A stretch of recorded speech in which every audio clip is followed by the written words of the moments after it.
Le 23 mai 2019, à 8230 mètres d'altitude sur l'Everest, une alpiniste tente de descendre mais ses jambes ne répondent plus. Le vent souffle à 65 km/h sur son masque, ses lunettes s'embutent à chaque souffle pénible. Chaque pas lui semble peser comme du béton. Il y a 3 heures, elle était au sommet du monde, bras levés, triomphante, souriant pour la caméra. La partie difficile était censée être terminée, elle avait atteint le sommet, elle avait gagné. Alors pourquoi son corps refuse-t-il d'avancer juste en dessous ? Le visage de son Sherpa oscille entre panique et résignation, car il sait ce qu'elle ignore. Il le savait il y a 18 heures quand il grimpait ici et l'a supplié de faire demi-tour. Son cerveau privé d'oxygène ne pouvait déjà plus comprendre. Elle est morte depuis des heures, sans le savoir. De la promesse qu'elle a faite à sa mère au message qui briserait le cœur d'une nation, voici l'histoire de Kalpana Dash. Bienvenue à la limite extrême. À 30 ans, Kalpana Dash n'aurait jamais cru atteindre un jour le sommet de l'Everest.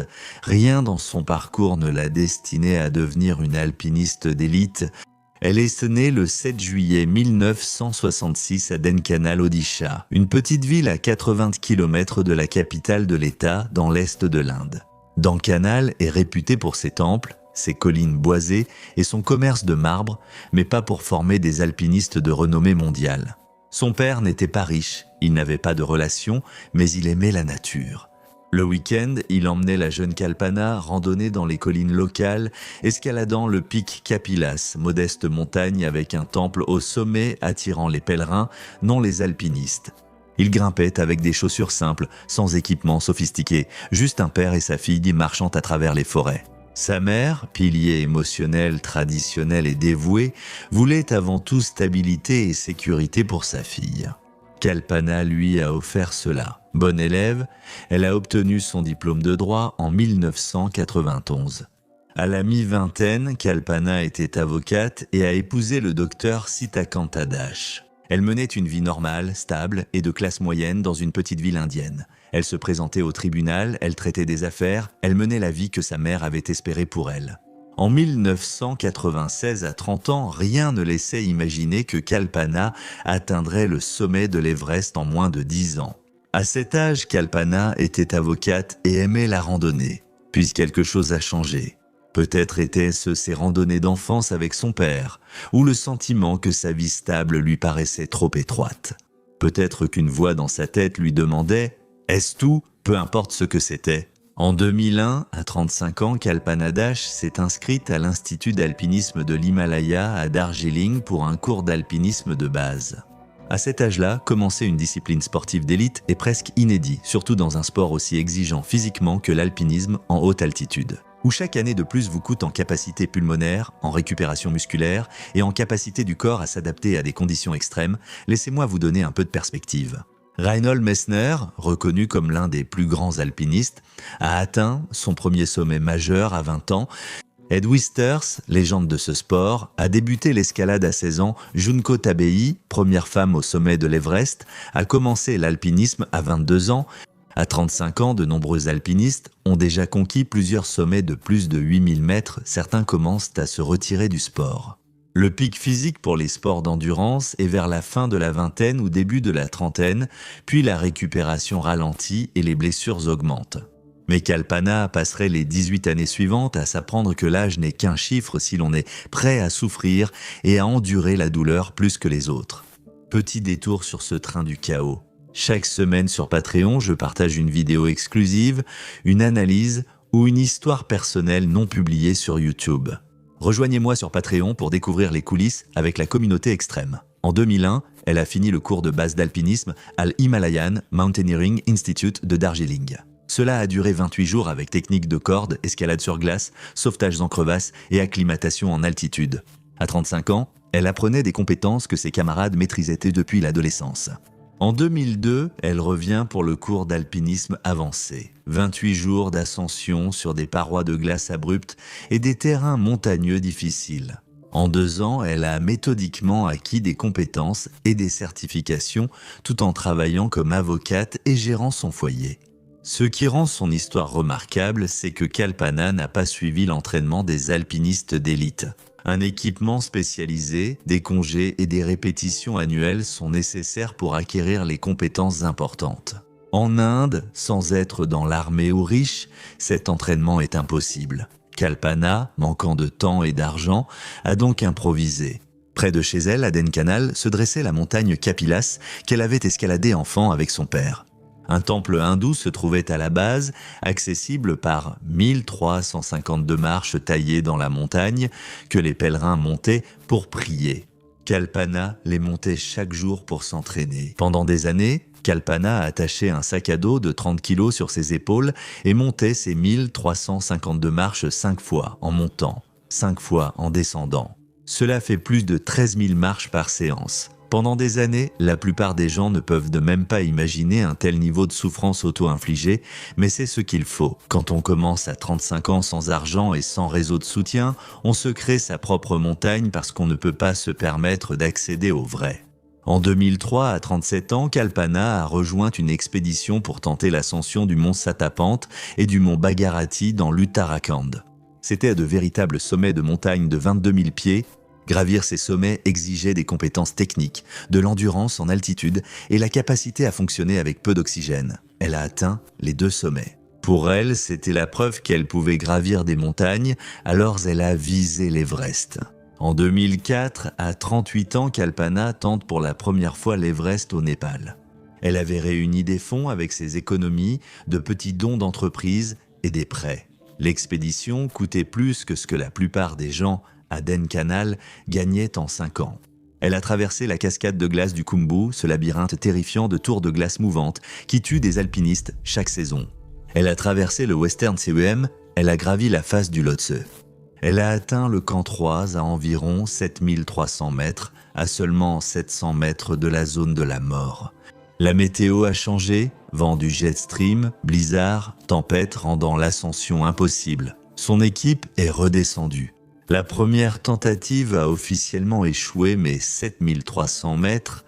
À 38 ans après avoir commencé l'alpinisme, à 35 ans, cela serait déjà remarquable pour la plupart des gens. Kalpana a considéré cela comme un essai. La fois suivante, elle a tenté d'aller plus loin. En 2006, à 40 ans, elle a réessayé et est allée bien plus haut. Elle est arrivée au camp 4 à 8000 mètres. Elle a même entamé son ascension finale et elle a grimpé jusqu'à 8045 mètres à seulement 800 mètres du sommet. Encore une fois, la météo s'est dégradée et l'oxygène a manqué. Elle a dû redescendre. Tu imagines, 2 tentatives, 2 échecs. À ce stade, la plupart des gens auraient abandonné, la plupart auraient dit « j'ai fait de mon mieux ». Je suis monté à 8045 mètres plus haut que 99,9% des humains n'iront jamais, c'est suffisant. Mais Kalpana n'était pas comme la plupart. Elle a compris qu'elle était plus proche qu'on croyait. En 2008, à 42 ans, elle a commencé à se préparer pour sa 3e tentative. Et c'est là que la véritable épreuve a commencé.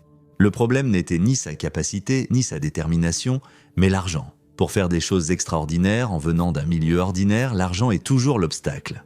L'expédition coûtait des centaines de milliers de roupies, soit plus que ce que la plupart des gens à Dhenkanal gagnaient en 5 ans. Rien que les frais de permis s'élevaient à 11 000 $ américains. Ensuite, il y avait l'équipement, les guides, les sherpas, les bouteilles d'oxygène, la nourriture, le transport, l'hébergement. Elle a écrit des lettres au gouvernement de l'État d'Odisha pour demander du soutien et ils l'ont ignoré. Elle a demandé des subventions au ministère des Sports, rien. Elle a contacté l'autorité sportive indienne du cricket. Kalpana est allée voir les entreprises, réunissant des fonds par des dons et les suppliant de croire en elle contrairement au gouvernement. De son propre aveu, sa situation financière était très faible et précaire. Elle hypothéquait son avenir pour une montagne. Si elle échouait une 3e fois, elle n'aurait plus rien. Pas de sponsor, pas de soutien, seulement des dettes. Mais il y avait autre chose qui la poussait au-delà de l'ambition personnelle. Elle dira plus tard « Je veux prouver que les femmes Odia peuvent relever les défis d'une aventure ». Elle voulait représenter son état et son genre. Montrer qu'une femme de classe moyenne d'une petite ville pouvait occuper la place des élites, et elle l'a fait.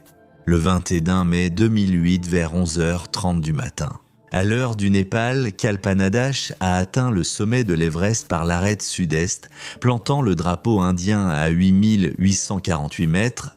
Elle est devenue la première personne de l'Odisha à se tenir au sommet du monde, 7 ans après avoir commencé l'alpinisme, à 35 ans, 3 tentatives, 2 échecs, un triomphe, et elle ne faisait que commencer.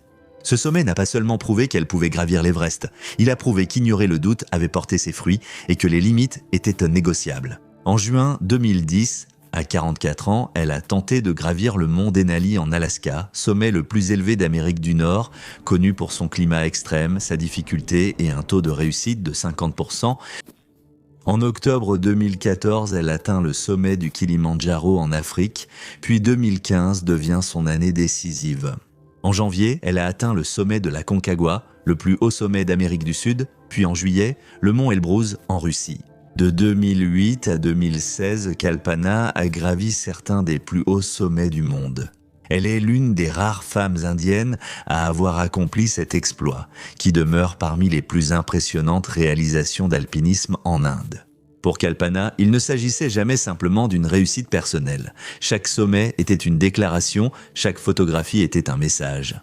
Les femmes des petites villes indiennes en sont capables. La culture Odia doit être reconnue. Commencer tard n'empêche pas la réussite. En 2017, elle a réalisé un exploit marquant davantage son héritage que tout autre sommet. Elle a donné tout son équipement d'alpinisme de son expédition à l'Everest en 2008 au musée d'État d'Odisha. Sa combinaison, masque à oxygène, bottes et piolets, tout ce qu'il avait porté au sommet du monde. Pourquoi? Selon elle, pour inspirer et motiver filles et femmes à réaliser tout ce qu'elles veulent. En 2019, elle avait déjà gravi certains des sommets les plus difficiles du monde. À 52 ans, Kalpana a annoncé son retour sur l'Everest pour réaliser un exploit historique. Vous vous demandez sûrement pourquoi y retourner? Elle avait déjà atteint le sommet de l'Everest en 2008. Elle n'avait plus rien à prouver, mais Kalpana n'y retournait pas pour la gloire personnelle, elle y retournait avec un message. L'expédition, nommée l'Expédition des 3 femmes, rassemblait pour la première fois des femmes d'Inde, du Népal et de Chine pour tenter l'Everest en équipe unifiée. Kalpana représenterait l'Inde. Kanchi Maya Tamang, première népalaise au sommet de l'Everest et ambassadrice de l'Organisation des Nations Unies Femmes, représenterait le Népal. Liyamuma de Chine compléterait le trio. L'expédition a été organisée par le légendaire Pemba Dorje Sherpa, qui a atteint 18 fois le sommet de l'Everest et détient un record du monde Guinness. L'Office du tourisme du Népal a qualifié l'expédition de révolutionnaire, conçue pour promouvoir Visite Népal 2020 et valoriser les femmes dans les sports d'aventure. C'était une déclaration sur l'autonomisation des femmes, la coopération régionale et la levée des barrières, mais aussi sur un aspect plus personnel. Le 12 mai 2019, pour la fête des mères, Kalpana a publié une photo sur les réseaux sociaux depuis le camp de base de l'Everest, à Dikset, 1500 pieds. La photo montrait sa mère, Sila Baladash, qui l'avait élevée et soutenue dans cette petite ville. Même sans l'aide du gouvernement et vu sa fille poursuivre un rêve impossible durant 18 ans, et Kalpana a écrit un message en odia à côté de la photo de sa mère, « Bu Asishi, Everest maman, je viens de l'Everest ». C'était une promesse d'une fille à sa mère. Et cela deviendrait la phrase qui hante tous ceux qui connaissent cette histoire. Parce que Kalpana Dash est bien revenue de l'Everest.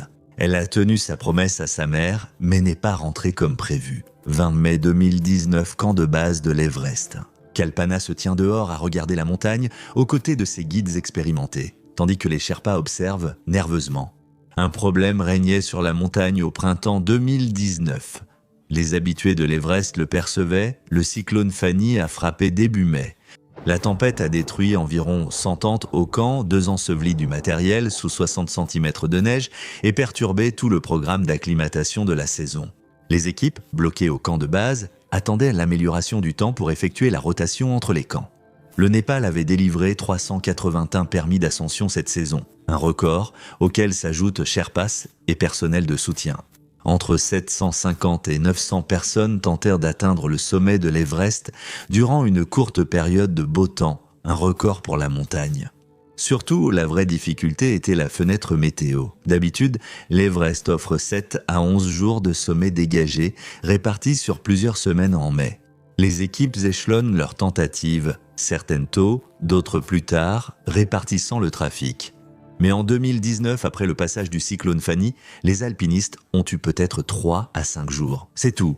Chaque expédition au camp de base depuis des semaines tentait d'atteindre le sommet en même temps. Si vous ne faites pas d'alpinisme, cela ne vous semble peut-être pas si grave.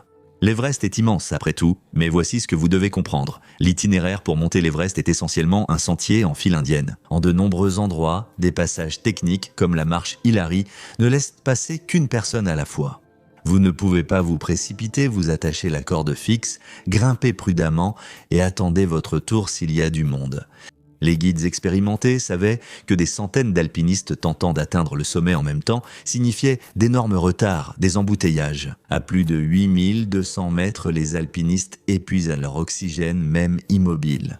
Les gens passent 12, 15 ou 18 heures dans la zone de la mort alors qu'ils ne devraient y rester que 10 heures. Ce qui signifie que les gens vont dépasser les limites d'exposition sécuritaire et manquer d'oxygène, ce qui veut dire que des personnes vont mourir. Mais Kalpana avait déjà atteint le sommet de l'Everest en 2008. Elle connaissait cette montagne. Elle avait passé les 11 années suivantes à conquérir le sommet le plus élevé de chaque continent. Elle avait gravi plusieurs montagnes sans oxygène. À 52 ans, elle était l'une des alpinistes les plus accomplies d'Inde. Elle n'était pas là pour la gloire, mais pour transmettre un message sur l'autonomisation des femmes et la coopération régionale. Le Conseil du tourisme du Népal avait qualifié cela de révolutionnaire. Les médias surveillaient l'événement. La même semaine, une autre alpiniste, Anjali Kulkarni, est décédée dans des conditions similaires. Autre itinéraire, autre choix, mais même montagne, embouteillage et compte à rebours invisibles. Malgré la foule, la fenêtre météo courte et les craintes silencieuses des guides expérimentés. Le 22 mai 2019, vers 21h, Kalpana et son équipe ont quitté le camp, 4 pour leur dernière tentative vers le sommet.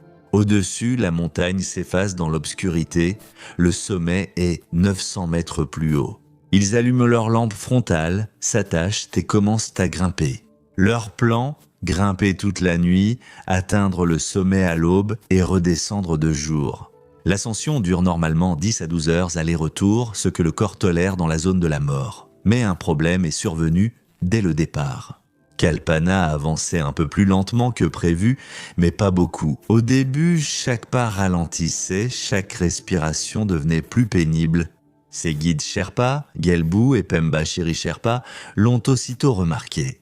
Le rythme prévu pour atteindre le sommet en 10 heures manquait, mais ils ont continué. Parfois, les alpinistes commencent lentement, puis trouvent leur rythme. Parfois, le corps s'adapte après 1 ou 2 heures. Ils ont donc continué dans l'obscurité, espérant que Kalpana tiendrait le rythme. Ce ne fut pas le cas. Vers 2h30 du matin, à environ 8380 mètres au balcon, Kalpana s'arrête et s'appuie contre la roche. Sa respiration est lourde, même au repos. On atteint généralement le balcon 4 à 5 heures après avoir quitté le camp 4.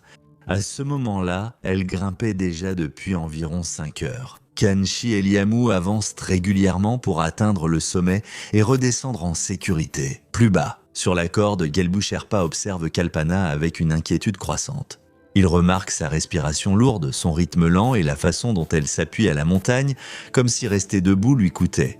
Il a déjà vu ça chez d'autres alpinistes, il sait ce que cela signifie. Il grimpe jusqu'à elle. « Didi », dit-il, utilisant le terme respectueux en hindi pour dire grande sœur. « Nous devons repartir, tu avances mal. » Kalpana secoue la tête, reprend son souffle et dit qu'elle ira mieux dans 1 minute. « Ton rythme est trop lent. » Gelbu poursuit. « À ce rythme, tu atteindras le sommet trop tard. Il faut redescendre. » Mais elle le repousse d'un geste. Gelbu insiste, plus pressant. « Ton corps te dit d'arrêter. Si on fait demi-tour, on peut rentrer au camp 4 en sécurité. Nous avons encore le temps. » Mais Kalpana est déjà repartie, attrapant la corde au-dessus d'elle pour poursuivre l'ascension durant l'heure suivante. Alors que Kalpana monte lentement au balcon, Gelbu et Pemba Chiri la supplient de redescendre. Ils lui font remarquer son rythme. Ils lui disent combien il lui reste à parcourir. Ils expliquent. Elle n'atteindra pas le sommet et ne pourra pas revenir en toute sécurité. Pas à cette allure. À chaque fois, Kalpana refuse. Pouvez-vous imaginer sa situation à 52 ans, âge où la plupart des alpinistes d'élite prennent leur retraite? Vous avez passé 18 ans à prouver votre légitimité sur ces montagnes. Vous êtes là pour un message, sous l'œil des médias et de votre pays. Ce n'est pas juste une autre ascension, c'est une déclaration. Maintenant, vos Sherpas vous disent d'abandonner, de faire demi-tour, de redescendre, d'échouer. Vos coéquipiers ont atteint le sommet. Ils sont déjà redescendus en sécurité. Si vous faites demi-tour maintenant, l'expédition reste incomplète et le message affaibli. Les photos montrent 2 femmes, non 3. Après toute la planification, l'attention médiatique et la collaboration entre 3 pays, c'est vous qui auriez échoué. Et il y a encore plus profond, vous avez déjà gravi l'Everest, vous savez l'effort requis. Vous n'êtes pas novice.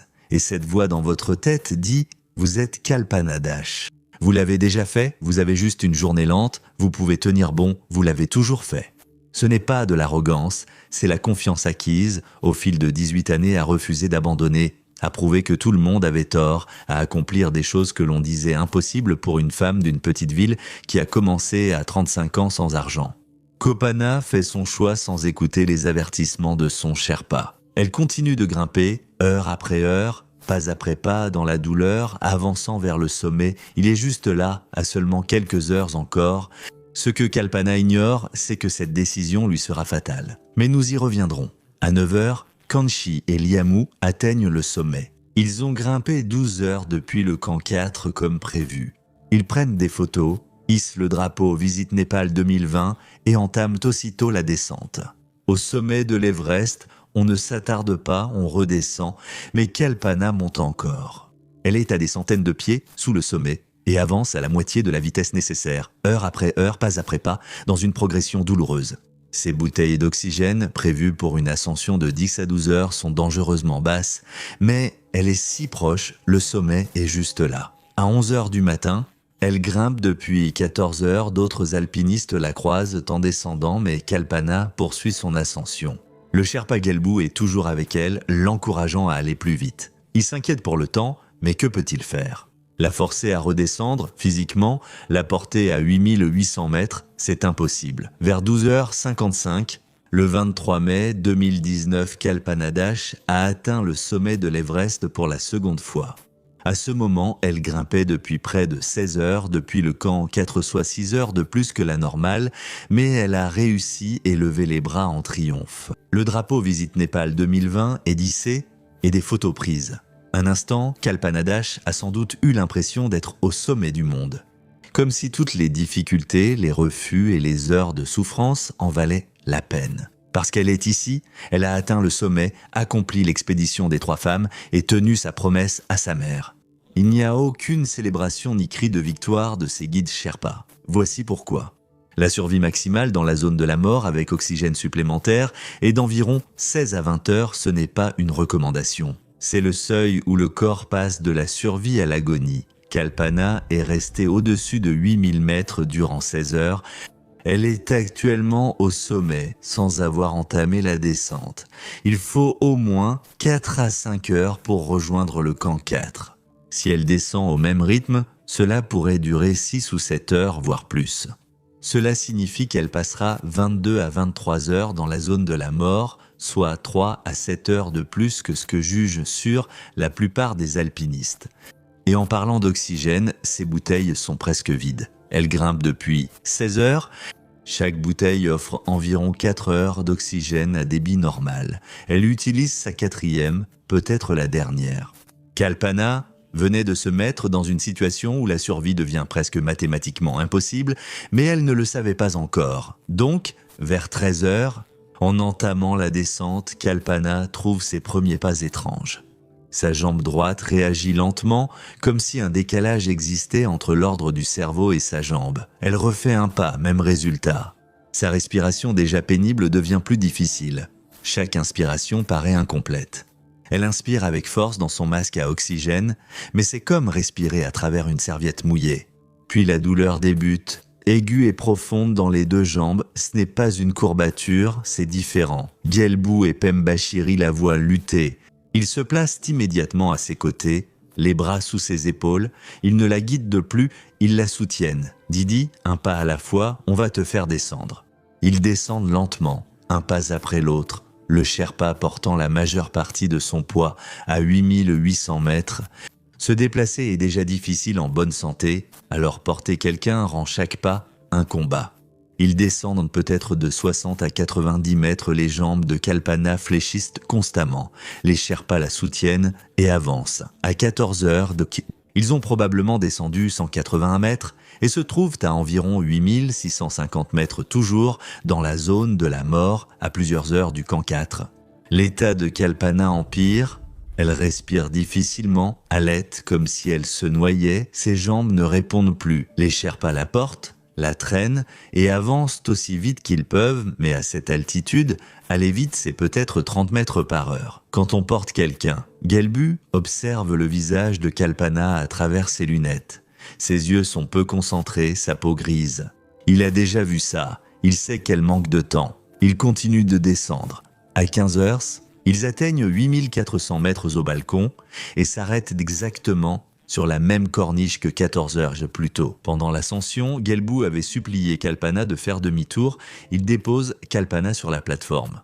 Elle s'effondre contre la roche, sa poitrine se soulève à chaque respiration, le Sherpa Gelbu s'agenouille à côté d'elle et vérifie son masque à oxygène. Le manomètre indique vide. La bouteille s'est sûrement vidée entre le sommet et ici. Il prend une bouteille d'oxygène de rechange dans son sac. Ses mains tremblent, mais pas à cause du froid. Il change la bouteille, règle le débit, mais rien ne change. La respiration de Kalpana ralentit. Les halètements désespérés devenaient de plus en plus faibles, de plus en plus superficiels. Pembachiri se déplace de l'autre côté d'elle. Il l'appelle par son nom, Nidi. « Reste avec nous. » Nous y sommes presque, mais eux non. Le camp 4 reste à 1500 pieds en contrebas, à des heures de marche, et Kalpana est épuisée.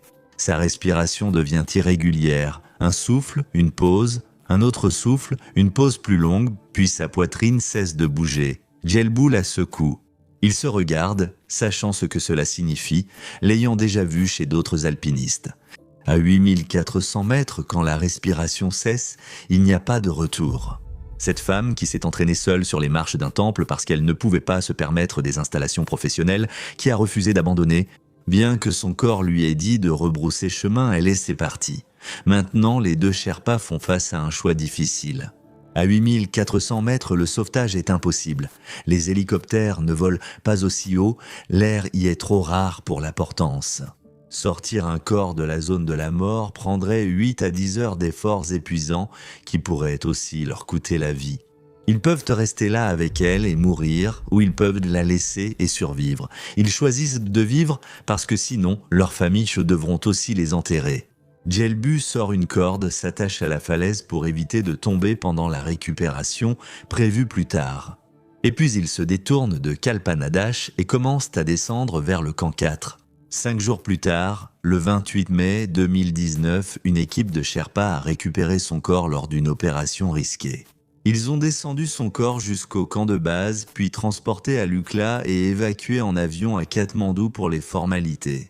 Le 2 juin 2019, le corps de Kalpana est arrivé à l'aéroport Bijou Patnaik de Bhubaneswar. À Odisha, Pradip, son frère venu à Katmandou pour récupérer ses restes, l'a ramené au complexe du stade Kalinga. Son corps a été exposé 1 heure devant des centaines de personnes venues lui rendre hommage. L'équipement d'alpinisme qu'elle avait donné au musée d'État d'Odisha en 2017 a été exposé en hommage. Quand je repense aux derniers instants de Kalpana sur le balcon, je me demande ce qu'elle a pu penser. Avait-elle compris ou réalisé que les Sherpas avaient eu raison? 18 heures plus tôt, a-t-elle pensé à la photo de sa mère, à la promesse faite? Buasishi Everest. Maman, je viens de l'Everest.